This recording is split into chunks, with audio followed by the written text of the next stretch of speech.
Oi, Mônica, tudo bom? Oi, DJ, tudo Tudo bem? bem, tudo ótimo. Obrigado aí, obrigado por ter aceitado o convite para a gente falar hoje. Obrigada, eu que agradeço. Bom, a gente vai falar sobre conteúdo e criatividade, né? Você que é especialista em conteúdo, mas vamos voltar um pouquinho na nossa história Vamos. para contar para o pessoal que a gente já se conhece há um tempinho, trabalhamos juntos, na época em que eu era sócio-diretor de criação, de uma agência aqui de Blumenau, a Modus. E a gente contratou você para ser redatora. Era redatora ou era estagiária naquela época? Como é que Eu era? era estagiária 4 horas e depois 6 horas. Comecei com É, era isso. A gente trabalhava com bastante clientes de moda, né? Eu acho que começou a tua história com clientes de moda, né? Fala um pouquinho de como foi o começo da tua trajetória ali, que eu acho que é bacana. vamos lá. Bom, a gente começou a trabalhar juntos há 12 anos atrás, foi em 2011, e eu era estudante de publicidade e propaganda na FURB, na Nacional. E, e aí, né, me inscrevi na vaga de estágio da moda,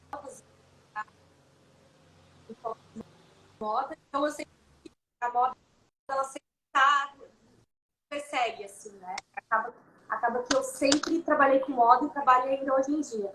Apesar da minha agência não ser focada 100% em moda, a gente tem essa especialidade dentro da agência e aí acabou virando uma paixão, assim, né? Eu gosto muito de trabalhar com moda e a gente começou lá atrás trabalhando com moda. Hoje são Uhum. 12 anos. Nossa, Conta um pouquinho da tua empresa atual hoje. beleza. Bom, o Pinha é uma agência de marketing digital. Pinha Colab, ele tem 5 anos.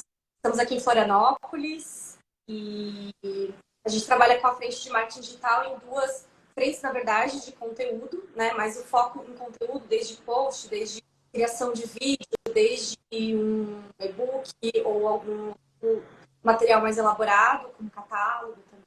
E também a outra vertente a gente trabalha fortemente com anúncio digital, né? Que acaba um completando o outro, né? Acaba sendo um complemento. E aí, Uhum.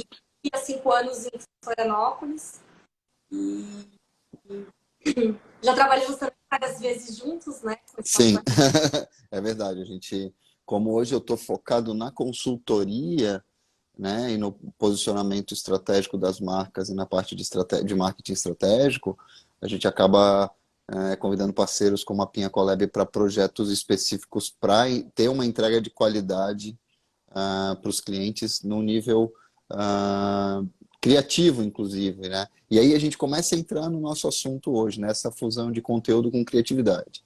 A gente está vendo muito se falar de chat GPT, inteligência artificial e sistemas automatizados, mas eu acredito que ainda a capacidade criativa do ser humano faz toda a diferença num processo especialmente de posicionamento da marca, especialmente quando a gente precisa construir esse posicionamento do zero, né? E a gente tem que realmente liderar esse processo e não ser só seguidor de outras marcas ou de outras tendências.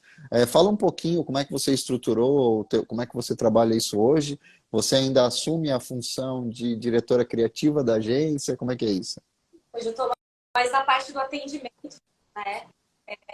Assim, de agência pequena, né? A Indupinha também é considerada uma agência pequena, então já fiz de tudo aqui dentro. Então é algo que às vezes é cansativo, às vezes é maçante, mas é que é importante também saber, de entender, de ter desde o processo de saber fazer um texto que vai performar bem, até um anúncio e até entender e ouvir e escutar o cliente, né? E é algo que a gente tenta fazer aqui dentro. Por mais que hoje eu não estou mais na criação, estou mais na parte de atendimento e auxílio aí também na parte criativa, né, no processo de aprovação. Hoje eu não pego mais a parte de escrever no dia a dia, né? Mas acaba que sendo algo muito importante assim, também, de estar por dentro, né? Porque eu escrevo que eu não leio sobre o conteúdo, não não falo sobre com a minha equipe, assim. É porque faz parte do nosso processo eu ouvir que está lá na ponta, ouvindo o cliente, mas levar isso para a redação, para a parte de criação, né? Então, não dá para ficar ali no meio termo, não dá para ficar só ouvindo uma outra parte, só uma parte do processo, né? É importante, leva para o dia. A tua experiência como criativa no passado ajuda a te orientar nesse sentido, né? E assim, eu vejo também uma coisa, que a Pinha tem uma pegada bem criativa, né? Tem, e assim, até voltando ali falando da minha experiência como redator, ela é importante até para entender o que o cliente precisa, mas também para entender interna, né? Porque muitas vezes eu posso lançar um job ali na pauta, né, de quem vai fazer esse job e pensar assim, não, em um dia essa pessoa faz isso aqui. Ou prometer para o cliente que, né, isso aqui eu te entrego ainda hoje. Então é importante de eu saber e entender ali, tá no meio desse processo para saber quanto tempo demora, que criatividade, né, que o conteúdo e a criatividade não é algo que também é o instalar dos dedos, né? E o processo de não só de criatividade, mas também de qualidade, ele tem o seu tempo, né, de amadurecimento. Isso é muito importante. Uhum. E como que você... Bom, eu sei que vocês têm uma equipe que é praticamente 100% trabalho híbrido, híbrido não, né? Trabalho à distância. Como é que você faz para manter a equipe coesa e entregar um trabalho de qualidade, mantendo o nível de criatividade? Primeiramente, é de ter uma equipe que tem sinergia com o seu negócio. Acho que não dá pra gente pegar e pensar assim, eu vou contratar pessoas totalmente diferentes do que eu penso. Né? Eu acho que tem lugar para todo mundo, né, no mercado criativo, sem sombra de dúvidas, mas ter uma energia com o teu negócio, e não só com o teu negócio, mas também com o negócio dos teus clientes. Eu acho que isso também é algo muito importante a ser levado em consideração. Não vou colocar um redator, um designer, para trabalhar com moda, por exemplo, se ele não gosta de moda ou se não é a sinergia dele. Acho que, primeiramente, deixando à vontade também o cliente e também o meu funcionário, né? Essa parte da gestão é muito importante também aqui dentro. O que a gente tenta fazer é sempre um alinhamento, acho que isso é primordial, né? De trabalhar com alinhamento aqui dentro. E é algo que eu aprendi muito com você, DJ, naqueles meses de pandemia onde ninguém se encontrava, deixa a câmera aberta. Acho que isso é muito importante quando a gente faz um alinhamento online, de deixar a câmera aberta, porque a pessoa se prepara, a pessoa tá ali, você consegue ouvir, né? Mas você consegue também olhar nos olhos dela, assim como a gente está fazendo aqui, para conseguir entender e compreender mais, né? Os sinais da comunicação. Acho que isso é muito importante. Não substitui perfeitamente a presença física, mas ajuda muito, né? E é uma maneira de ter esse comprometimento físico no limite ali do olhar, né? Eu acho que é super importante a gente ter isso, esse alinhamento. E é um grande desafio também para manter a cultura e a cultura criativa da empresa, né? Pulsando, porque senão a coisa pode se dispersar, né? E vocês fazem encontros de tempos em tempos, vocês trocam referências, trocam figurinhas. Como é que é a discussão do processo criativo com o teu time? Fala um pouco sobre isso também. Claro, a gente tem um canal interno, que é o Discord, né? Muita gente conhece o Discord por ser um canal bem nerd, na verdade, é bem muito usado para o pessoal que gosta e joga online. E ele é muito legal, uma ferramenta até, inclusive, que eu indico, porque ela fica totalmente longe do WhatsApp, que é outro canal de comunicação muito importante, mas é um canal que ele é muito rápido, ele precisa de uma necessidade muito rápida de resposta, né? E que é muito usado hoje pelos clientes. Então, Discord é um canal interno que a gente usa aqui com a equipe, e a gente tem os nossos canais de cada cliente, mas tem canais para trocar figurinha de criatividade, sobre alguns assuntos pertinentes, sobre novidades. Então, a gente tem canais diferentes ali, mas a gente faz sempre, a gente trabalha de forma híbrida, né? A gente está praticamente 80% do nossa semana a gente está online, home office, mas a gente trabalha pelo menos uma vez por semana juntos. Ou a gente vai em algum café, ou a gente vai em algum cowork, a gente trabalha, porque é essa coisa que você falou. É essa necessidade de, tipo, de estar com um contato também físico. Acho que isso é importante. Eu acho que o home office ele é legal, ele é muito importante também para o processo criativo no dia a dia da pessoa, porque tem gente que né, precisa estar ali, colocar o fone, conseguir focar, botar uma música, né? E muitas vezes, estando num lugar totalmente com outras pessoas, as pessoas não conseguem, principalmente o pessoal da criação, né? Design, tá ali focado.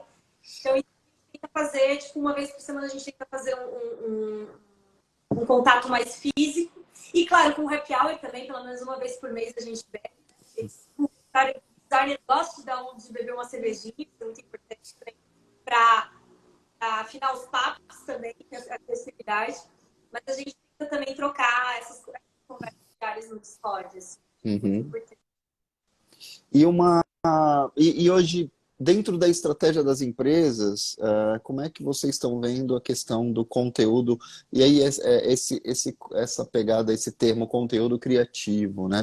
Porque a gente tem o conteúdo, eu até muitas vezes mostro para os clientes um desenho de uma pirâmide, como se fosse a pirâmide de Maslow, que é como a gente tem que estruturar a estratégia digital. E a gente tem coisas que, assim, sei lá, o dia da árvore é todo ano, né?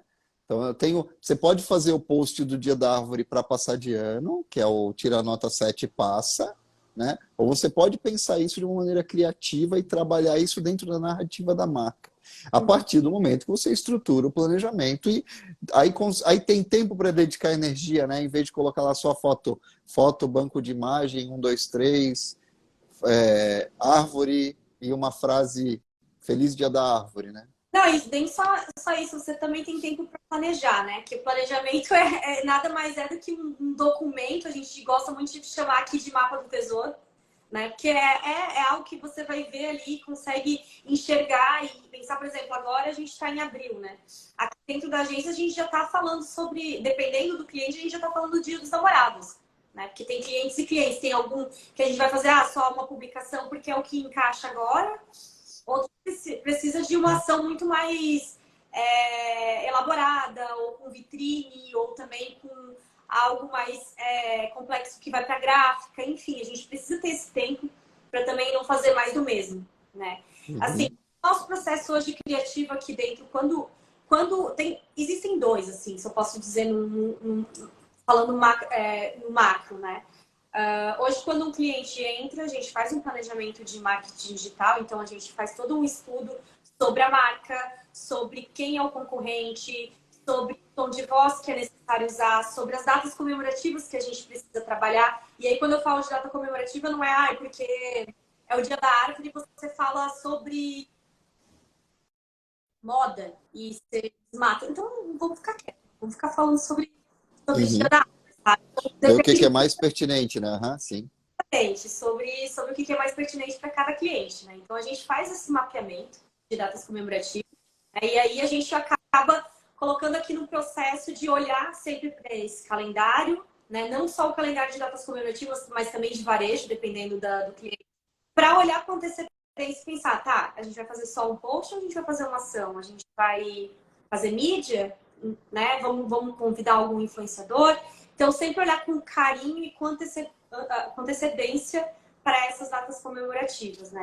E como isso se articula com duas coisas. Uma com a estratégia de outros canais, de outros meios, a mídia tradicional, endomarketing, a ativação de trade marketing, por exemplo. Como você faz essa articulação? Isso é uma pergunta. E a outra é o seguinte, aí também é puxando a brasa para minha sardinha falando. E esse trabalho pode ser muito facilitado se a marca tiver um posicionamento claro e bem definido, saber o que ela é e o que ela não é, né?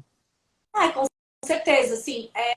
Hoje em dia, hoje, a gente, por mais que somos conteúdo digital criativo, a gente acabou expandindo ano passado e abraçando outras oportunidades. Então, a gente hoje tem alguns clientes aqui dentro que não trabalham especificamente só no marketing digital, né? Eu até não gosto mais de ficar dividindo marketing digital e offline, porque eu acho que tudo é um todo, né? Acho que não tem mais a gente no shopping, eu vou estar ali no varejo, offline, e falar, nossa, isso aqui é totalmente offline. Não, você pode estar numa vitrine, se conectar no QR Code, aí você está já olhando ali o Instagram da marca. Então, Sim. não tem mais, é um crossover. A Então, comunicação também é híbrida, né? totalmente, é híbrida e eu acho que não tem mais separação, né? 2023. E aí eu ia também falar que ano passado a gente abriu e expandiu esses negócios e a gente está com um cliente também que tem essa conexão do on e do off. A gente está com o Mackenzie, por exemplo. O Mackenzie a gente faz hoje totalmente toda a parte de PDV, vitrine, né? Então, todas as ações pensadas para cliente, por exemplo, é isso que eu citei aqui. Mackenzie está nos principais shoppings de Santa Catarina, do Rio Grande do Sul, do Paraná, né? Também no Sudeste. Só que hoje a vitrine é totalmente conectada com online, né? Não tem mais isso, assim. Então, a gente acaba sempre pensando online. Acho que, tipo assim, hoje, se a gente for pensar no nosso conteúdo digital criativo, ele é 80% online, assim, né? Mas os outros 20% eles estão sendo conectados também com online. Então, acaba sendo, né, acaba sendo uma mistura interessante e que, na verdade, ela é homogênea, né? Não tem essa... Ela acaba sendo homogênea porque a gente consegue distinguir, mas ela acaba, no final, acaba se misturando, né? Então, Uhum. é muito orgânico, assim. É importante ter uma mensagem consistente em todas as mídias, em todos os meios, em todas as frentes, né? E aí vocês adicionaram essa capacidade para poder entregar não só no digital, a empresa nasce como digital, faz o caminho inverso, né? Nasce como digital e entrega o físico também. E o que é natural, sabe, DJ? Tipo, a gente viu isso. Eu já trabalhei em algumas empresas que eu acho que é interessante esse insight. Eu parei para pensar aqui que eu já trabalhei em algumas agências de marketing onde elas abriam um setor de marketing digital. Tinha offline, offline, outdoor, TV, enfim, fazendo campanha. E aí, vamos abrir aqui o setor de marketing digital, né? E aí acabava sendo uma separação muito grande. Assim. Quando você tem experiência do marketing digital, fica difícil acrescentar o marketing digital dentro das suas estratégias offline. Agora, quando você vem de uma agência de offline que inseriu o marketing digital, mas você já era marketing digital desde o começo, né? Que foi meu primeiro emprego já foi com marketing digital, foi muito mais fácil a gente conseguir expandir isso dentro do Pinha. Porque a É, minha equipe é conectada, o meu primeiro emprego nasceu assim, então tem toda essa questão de conseguir ter essa facilidade de transparecer de agregar o offline para o online, sabe? uhum. É interessante que eu peguei toda a transição, porque quando eu entrei na faculdade no século passado, eu entrei na SPM em 96. E quando eu entrei, não, em 93, desculpa, eu me formei em 96, então um pouquinho antes. A gente tinha a imagem da publicidade brasileira ultra criativa dos anos 80, começo dos anos 90. Ele está falando de Washington Oliveto, Nizam Guanais e por aí vai, né? E a faculdade ela era estruturada para atender o mercado da publicidade tradicional. Muita gente saía para agências, mas o que é muito legal também, muita gente saía de lá para vários setores. Então tem amigo meu que virou presidente de agência, tem amigo meu que virou diretor de cinema, teve amigo meu que virou dono de site de entretenimento, tem amigo meu que virou consultor enfim, eu virei dono de agência, depois consultor, né? Pessoal, teve um amigo meu que virou fotógrafo, então, para vários meios a gente usava, as ferramentas eram todas. A gente lá viu a internet nascer, literalmente, a web em 93, o que a gente está vendo agora, a inteligência artificial surgindo para o mainstream, a gente estava vendo em 93, né? É um movimento muito parecido. E tinha gente questionando, falando, cara, isso aqui é o futuro e tal. Eu fui trabalhar primeiro com marketing direto, na criação.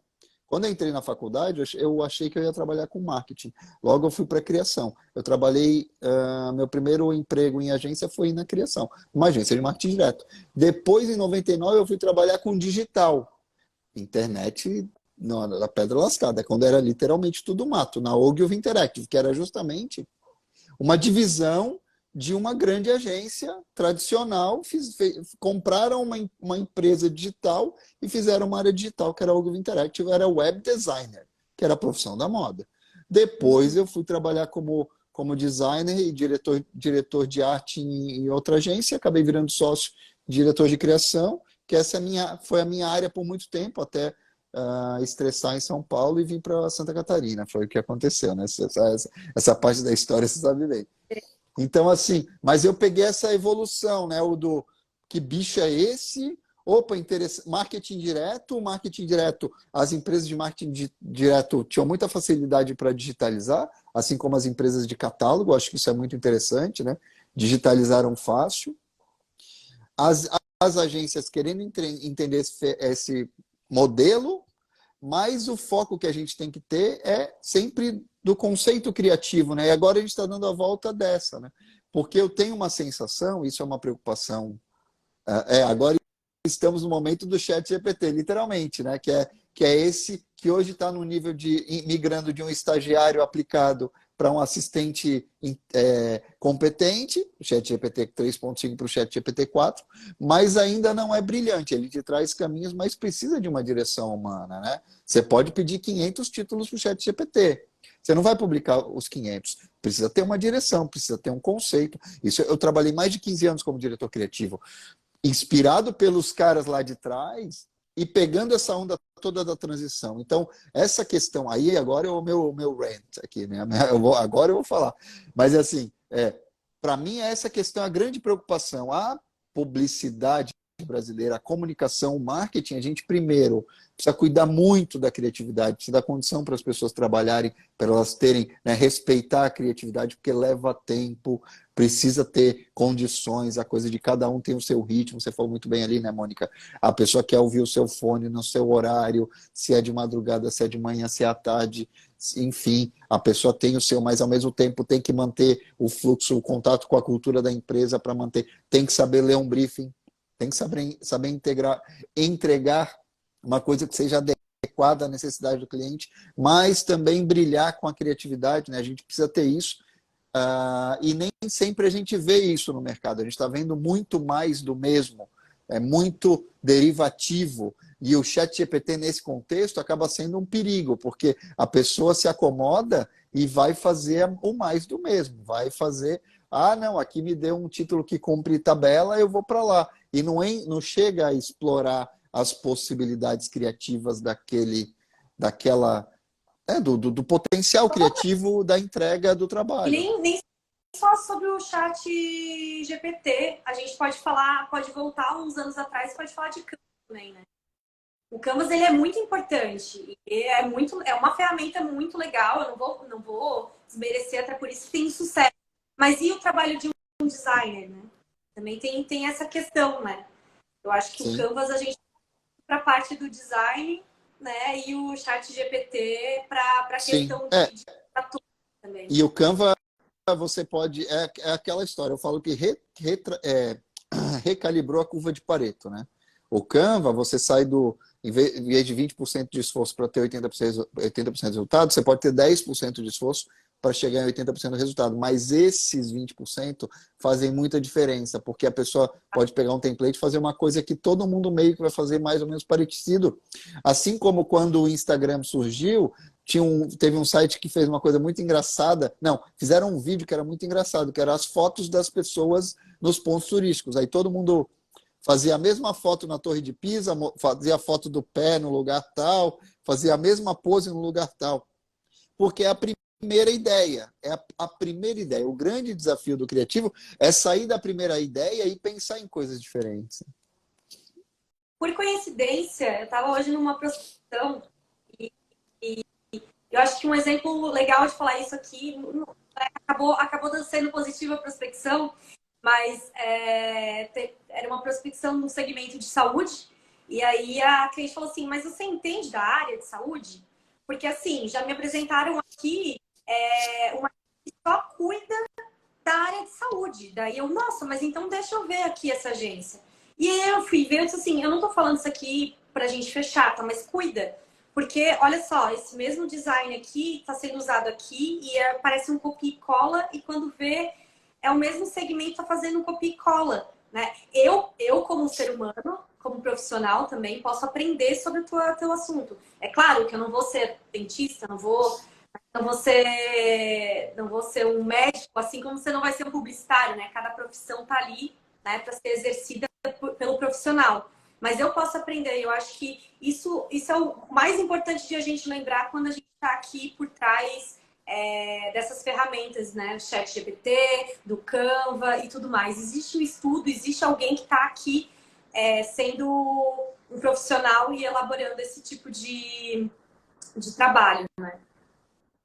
Sim, sim, faz todo sentido e tem que ter esse olhar diferente. Eu acho que o processo criativo envolve isso, né? A gente tem um olhar diferente, tentar pensar ah, em soluções que resolvem o problema, ok, mas até no meu processo eu faço muito isso, né? Independente seja um posicionamento de marca, um desenvolvimento de identidade, ou uma direção criativa de projeto que eu ainda faço, é pensar nisso. Ah, tá, a gente primeiro, entendemos o briefing? Tá, vamos fazer algo que atende o briefing? Legal. E agora?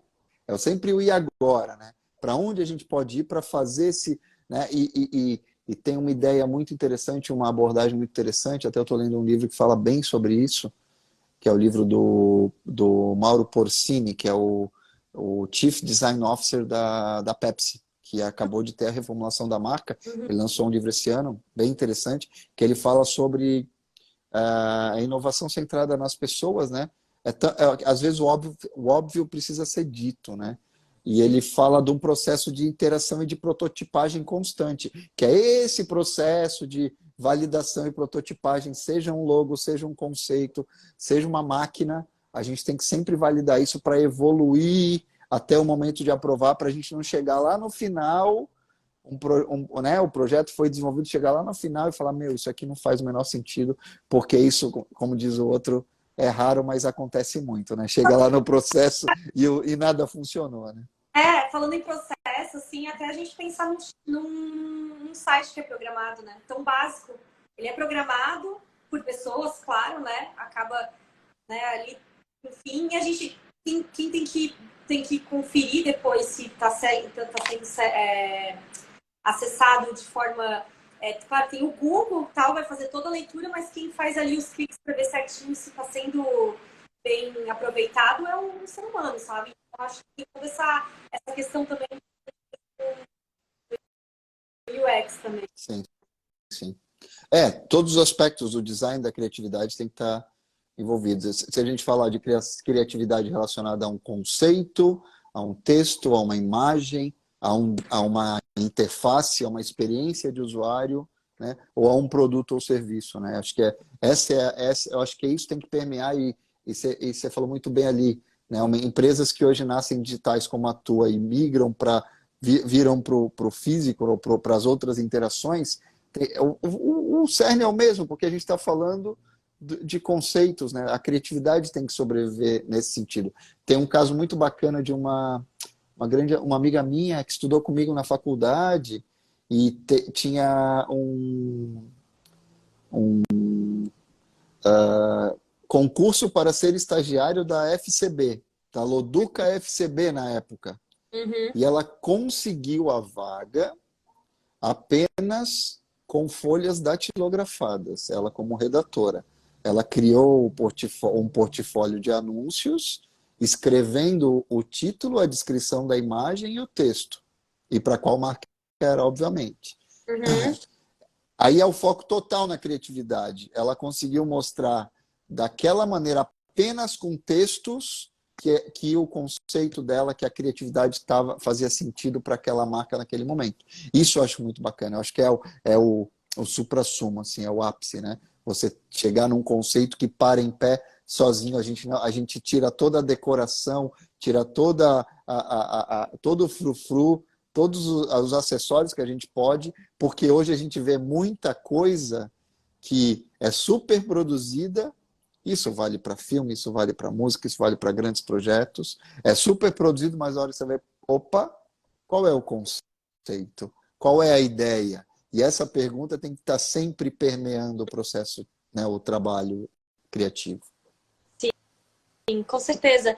É, mas deixa eu te perguntar, que eu fiquei curiosa.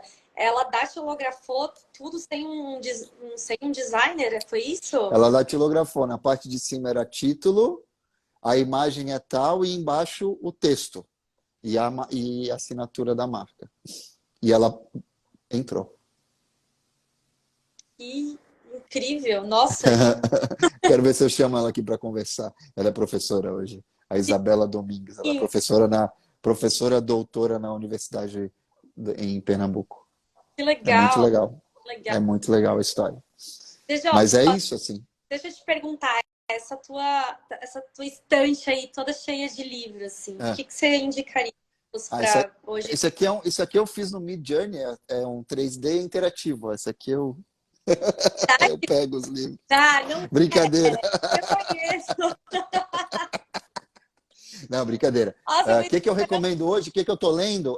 Eu falei desse livro do Mauro Portini, que é inovação humana, inovação centrada nas pessoas. Deixa eu ver aqui. Já vejo aqui. É The Human Side of Innovation. O poder das pessoas apaixonadas por pessoas.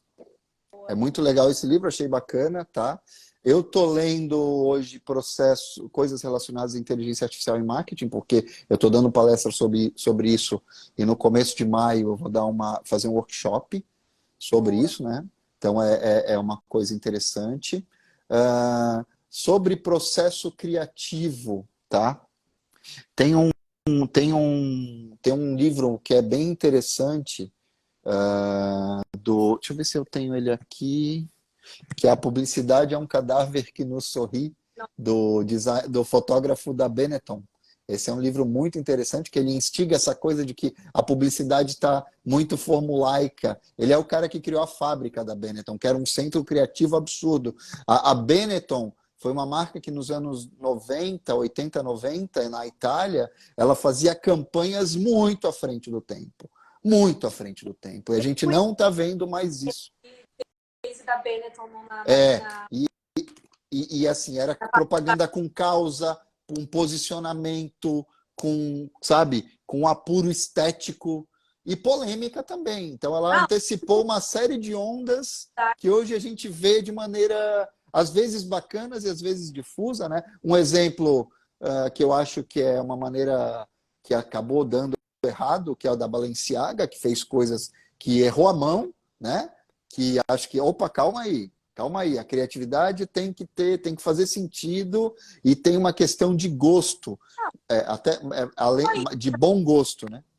Não, e cuidar também com o tempo que você está vivendo, né? Uma coisa é a Benetton fazendo Aí a gente fala também sobre o digital, né? Sobre como uma notícia, uma campanha, ela é muito mais ela impacta muito mais pessoas hoje em dia, com muito mais rapidez, por conta do digital do que antigamente, né? Sim. Quando a Benetton uma campanha, quando a gente fala, né, não Balenciaga agora, eu não concordo com nada, né, que a Balenciaga fez essa campanha, e aí veio o cancelamento muito mais fácil, né? Essa questão também de que você também tem que se...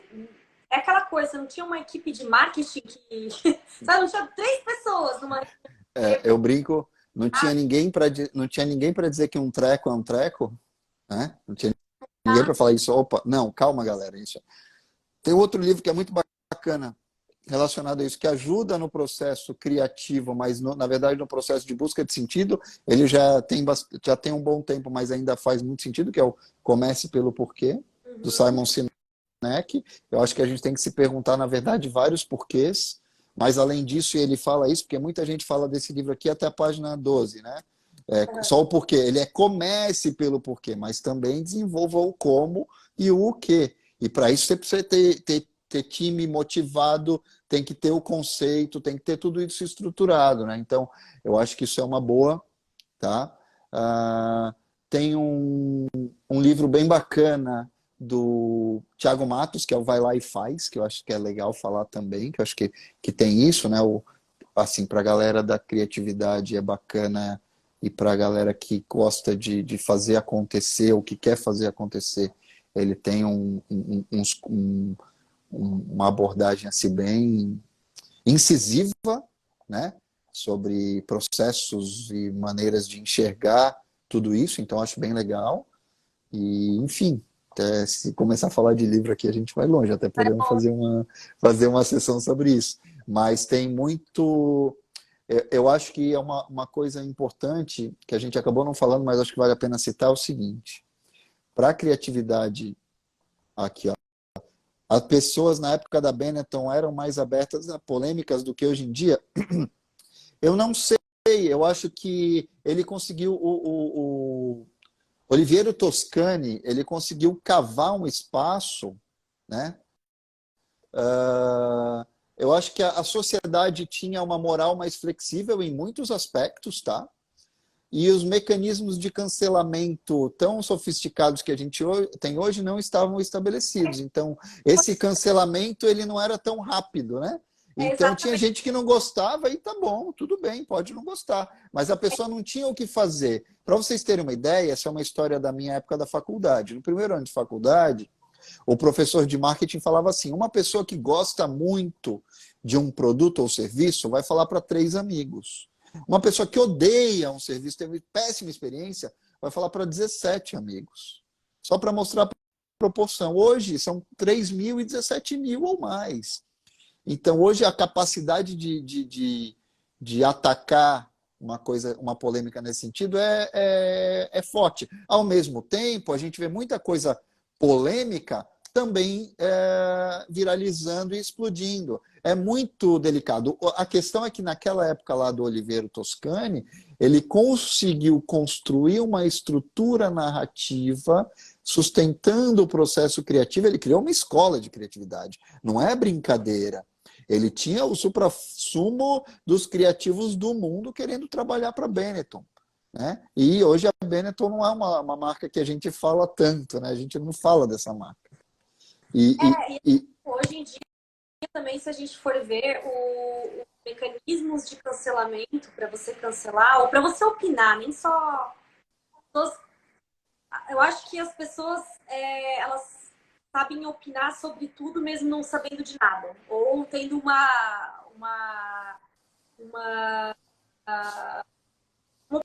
opinião muito rasa, né? Ou às Sim, vezes às vezes o preconceituoso antigamente talvez não, né, sim. tivesse A internet deu uma paridade de armas que antes não existia não existia, simplesmente. A pessoa, para divulgar alguma ideia, para propagar, ela tinha que fazer um evento, ou tá na rádio, ou tá na TV, né?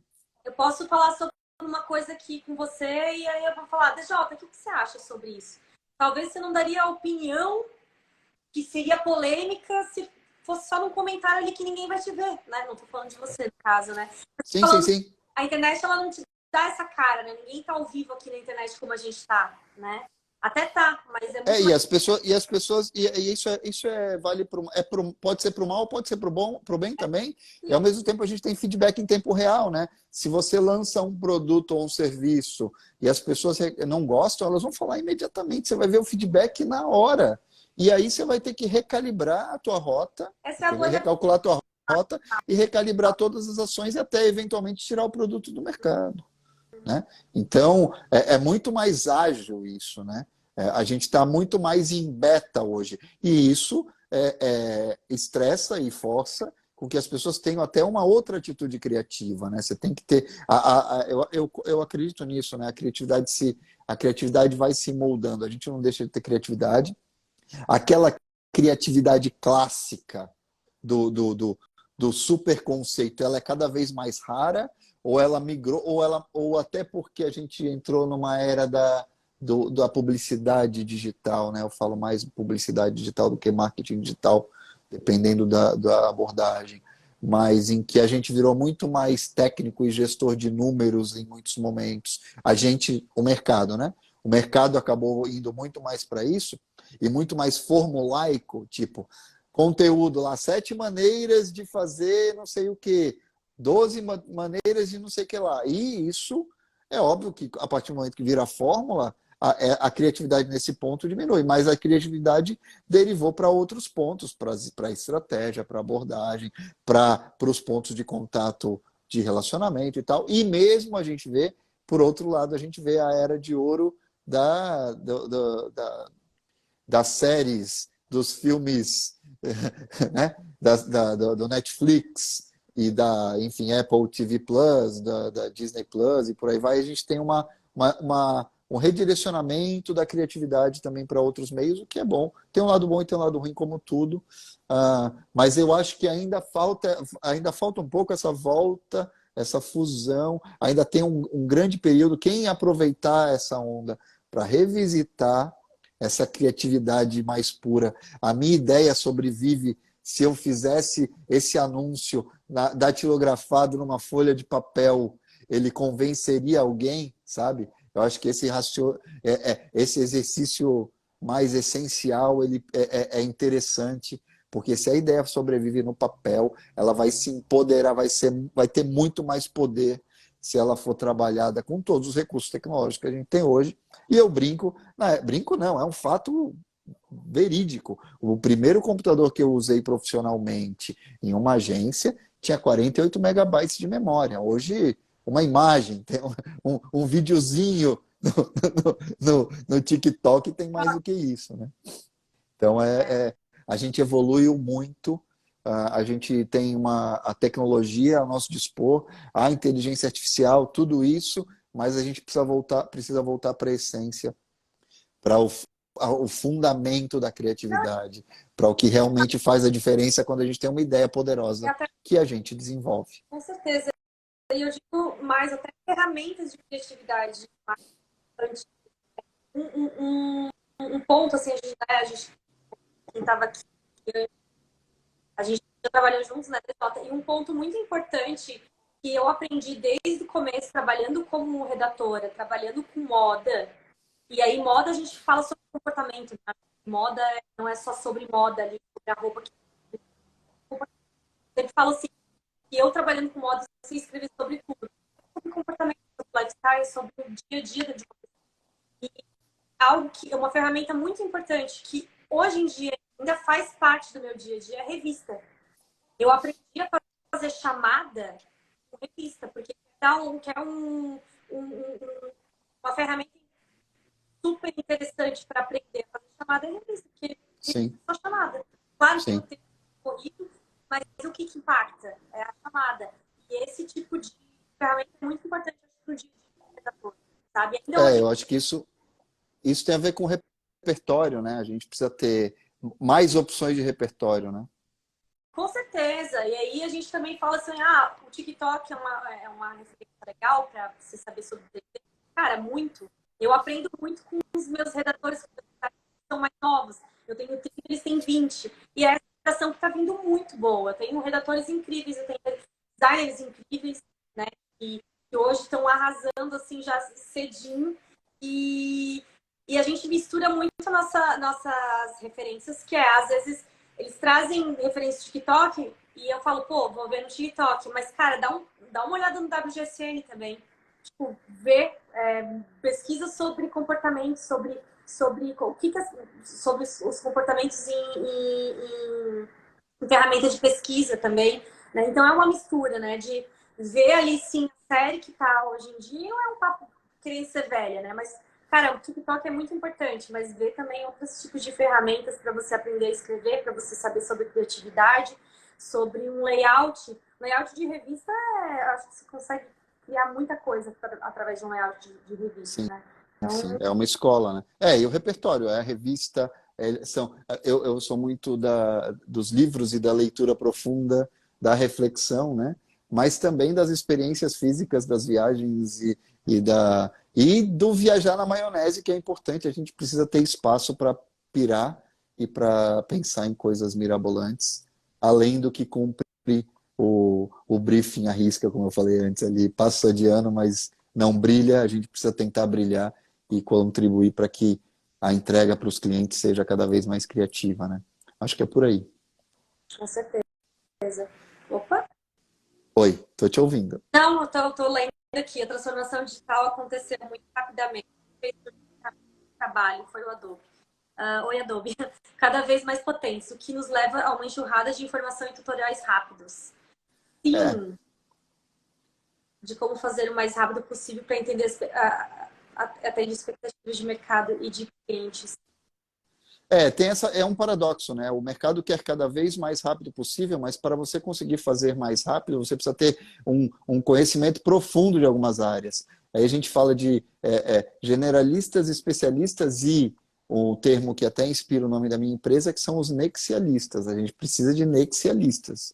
A gente precisa de pessoas que sabem conectar os pontos, que sabem integrar conceitos diferentes, porque a gente vai fazer, uma hora você está fazendo material para saúde, outra hora você está fazendo para moda, outra hora você está fazendo para tecnologia, se a tua empresa não é especializada nisso, e mesmo que seja, né? Isso afastou os criativos das ferramentas de criatividade mais essenciais de todas, lápis e papel. Pois é justamente isso que eu estou falando, né? A gente precisa, eu acredito muito nisso, e a gente precisa usar lápis e papel. Eu estou aqui, a minha mesa é o caos durante o dia, eu tenho que arrumá-la de noite, mas eu estou envolto em lápis e papel, em material físico para trabalhar, para a gente organizar as ideias, né? E aí tudo é muito rápido, né? Tipo, não quero ser piegas assim, mas tudo é muito rápido. Eu tenho que aprender essa rede social aqui, e aí essa aqui, e aí quando eu tô fazendo esse design aqui, tipo, não, já não, esse tipo de arte aqui já não me encaixa mais. E se a gente não tiver fundamento, se a gente não tiver repertório, se a gente não tiver base, aí eu falo por todos nós, inclusive os novos profissionais que estão entrando no mercado, ou especialmente os novos profissionais, né? Quem vai se diferenciar é quem sabe fundamento. Assim como um jogador de basquete, o jogador de basquete, o melhor, ele tem fundamento. Qual a diferença do Michael Jordan? Michael Jordan ficava antes do treino e depois do treino treinando fundamento. O Oscar, o brasileiro Oscar Schmidt, por que ele acertava tanto arremesso? Porque ele treinava pra caramba arremesso. A gente precisa pensar em fundamento. E aí um redator precisa escrever sobre os mais diversos assuntos, mas também tem que espairecer, né? Exatamente, isso vale para todas as profissões, exatamente. Com certeza, com certeza. Né? A gente tem que, fundamento, a gente tem que conhecer os processos históricos da nossa profissão, e aí a gente está pronto para seguir as tendências, na verdade, e aí é o grande negócio, porque hoje, para qualquer coisa, tem 500 tendências. Qual tendência eu vou escolher? Para qual caminho eu vou? Aí tem que ter critério, né? Além dos hard skills, a gente precisa dos soft skills. Além da capacidade técnica, a gente tem que ter a capacidade humana. E é isso que gera o que eu chamo de power skills. Aí a pessoa se torna uma pessoa que usa os dois lados do cérebro e realmente faz a diferença no mercado. É esse profissional que acaba sendo mais desejado, né? É muito bom ter essa tua observação, Mônica, de profissionais novos aí com 20 anos já brilhando desde cedo. Mas para continuar brilhando na estrutura, numa profissão que é de alto atrito, como a publicidade, a criatividade, precisa ter essa base profunda, precisa ter, né? Precisa ter o couro grosso, né?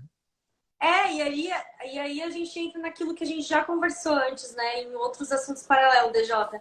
Uma coisa é eu trabalhar há 12 anos com marketing digital, né? Eu poderia nossa, 12 anos trabalho com marketing digital e não ter evoluído com isso. Mas eu tenho também essa base e hoje em dia eu fico pé da vida, eu vejo assim, tipo, ali qualquer um tá trabalhando com marketing digital, né? Mas e aí a gente vê que não é bem isso, é como falar aqui. Né? Isso vale para toda a profissão, né? Tipo, vai aparecer 50 mil pessoas oferecendo o mesmo tipo de serviço e arte no Canva e tudo mais. E o que não tem problema, tem, né? Para cada um tem um. Isso significa que vai ter, nos 20% do topo ali da curva de Pareto, é cada vez mais difícil também alcançar essa excelência, né? E eu, desde 99, então são, no digital, 24 anos, né? Mas eu não paro de aprender. E não deixo de me atualizar. E quando a gente trabalhou junto lá, a gente estava fazendo coisas inovadoras em 2010, 2011, que eram né, na ferramenta que tinha na época, que era o Facebook. A gente fazendo anúncio no Facebook Ads, sem o 0800 do Facebook, não existia naquela época. E hoje Exatamente. É isso, né? São histórias. Mônica, bom, eu acho que foi um papo muito legal. Obrigado pela tua participação aí. É super bacana encontrar os amigos de trabalhos e de projetos e parceiros, né? Você que é uma super parceira aí com a Pinha Collab. Nós aqui na Nexia Branding também, né? A gente já desenvolveu vários projetos juntos, tanto com o Nexia como eu, como o DJ. Então, brigadão aí. Eu acho que foi uma conversa super legal sobre criatividade com conteúdo, ou conteúdo de criatividade. E tua mensagem final aí. e é isso, eu te agradeço pelo convite nessa segunda-feira.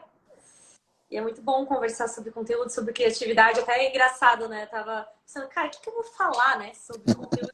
É o meu dia a dia, né? Meu serviço, meu trabalho. Que É bom, isso aí. bom É isso falar aí. facilmente sobre esse assunto. Obrigada, DJ. Valeu, valeu. Obrigadão, Mônica. Um abraço e obrigado aí, pessoal. Até a próxima. Até mais.